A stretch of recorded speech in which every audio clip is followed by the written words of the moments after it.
নমস্কার, আমার নাম সুমিতা হালদার।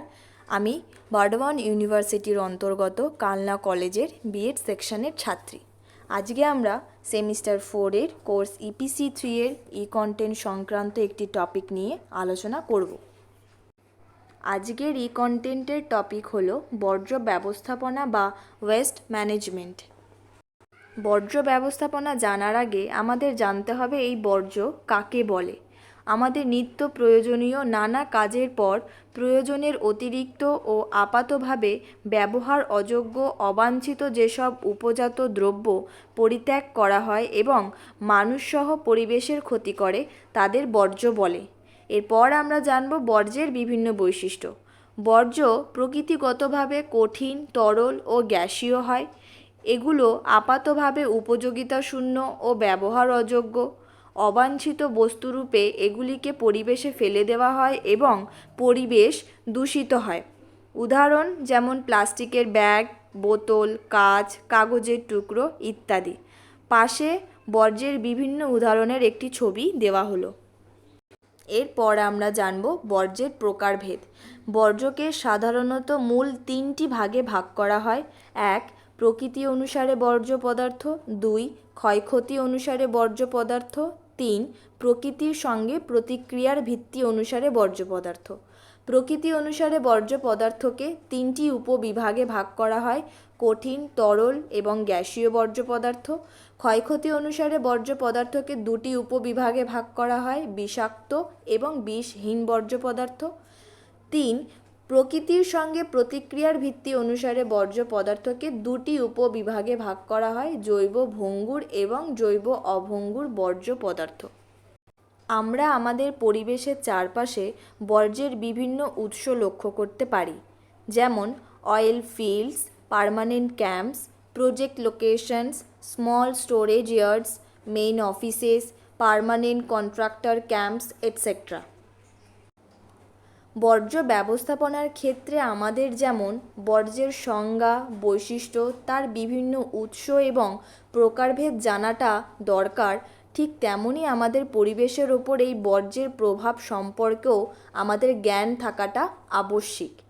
আমাদের পরিবেশের চারপাশে আমরা এই বর্জ্যের যে সমস্ত প্রভাব লক্ষ্য করতে পারি সেগুলি আলোচনা করা হলো। প্রথমত, জল দূষণ। শহরের নর্দমা ও কলকারখানার নোংরা বিষাক্ত জল সরাসরি নদী, জলাভূমি ও সমুদ্রে মিশে যায় এবং এর ফলে জল দূষণ লক্ষ্য করা যায়। দ্বিতীয়ত, মাটি দূষণ। হাসপাতাল, গৃহস্থালী ও কারখানা থেকে নির্গত জৈব অভঙ্গুর বর্জ্যগুলি অবিয়োজিত অবস্থায় মাটিতে যুক্ত হয়।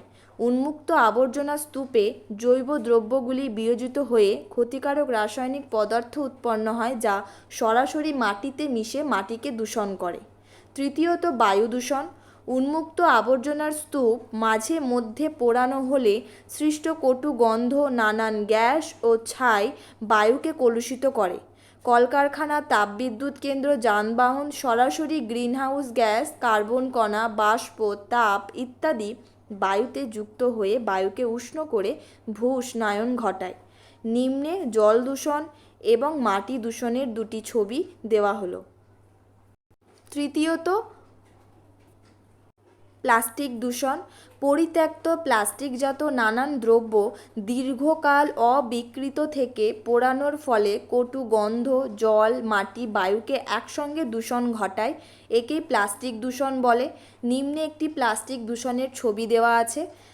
এরপর আসছে দৃশ্য দূষণ। বাড়ির আশেপাশে পড়ে থাকা গৃহস্থালির, বাজার হাটের, চিকিৎসা ক্ষেত্রে কৃষিজ বর্জ্য পরিবেশের দৃশ্য দূষণ ঘটিয়ে মানসিক অবসাদ সৃষ্টি করে। অবশেষে স্বাস্থ্য অবনতি। পরিবেশে অত্যাধিক মাত্রায় বর্জ্যদ্রব্যের পুঞ্জীভবন মানুষের স্বাভাবিক রোগ প্রতিরোধ ক্ষমতা হ্রাস করে নানান রোগের সংক্রমণ ঘটায়। এরপর আসছে বর্জ্য ব্যবস্থাপনা। বর্জ্য ব্যবস্থাপনা কাকে বলে? বর্জ্যের বিভিন্ন উৎসকে নিয়ন্ত্রণ করে বর্জ্যের পরিমাণ হ্রাস করে পরিবেশে বর্জ্য দ্রব্যের কুপ্রভাব দূর করার পদ্ধতিকেই বলা হয় বর্জ্য ব্যবস্থাপনা বা ওয়েস্ট ম্যানেজমেন্ট। এই বর্জ্য ব্যবস্থাপনার ক্ষেত্রে 4R পদ্ধতি লক্ষ্য করা যায়। প্রথমত, পরিমাণ হ্রাস বা রিডিউস। যেসব বর্জ্য দ্রব্য পরিবেশে জঞ্জাল বাড়ায় তাদের ব্যবহারের পরিমাণ কমাতে হবে, যথা প্লাস্টিক, পলিথিন, থার্মোকল ইত্যাদি। দ্বিতীয়ত, পুনর্ব্যবহার বা রিইউজ। বর্জ্যকে ফেলে না দিয়ে তাকে কোনো পরিবর্তন না করে সরাসরি ওই অবস্থায় আবার কাজে লাগাতে হবে, যেমন গৃহস্থালির পরিত্যক্ত খাদ্যরূপে ব্যবহার করা এবং জৈব সার ও জৈব গ্যাস তৈরি করা। নিম্নে ছবিতে রিডিউস এবং রিইউজের ছবি দেওয়া আছে। এরপর চতুর্থ পদ্ধতি হলো পুনরাবর্তন বা রিসাইকেল। কঠিন বর্জ্যকে ফেলে না দিয়ে তা সামান্য পরিশোধন ও বিক্রিয়া ঘটিয়ে আবার ব্যবহারযোগ্য একই নতুন দ্রব্যাদি তৈরি করতে হবে, যেমন প্লাস্টিক ও কাচের দ্বারা পেনদানি তৈরি করা। চতুর্থত, প্রত্যাখ্যান বা রিফিউজ।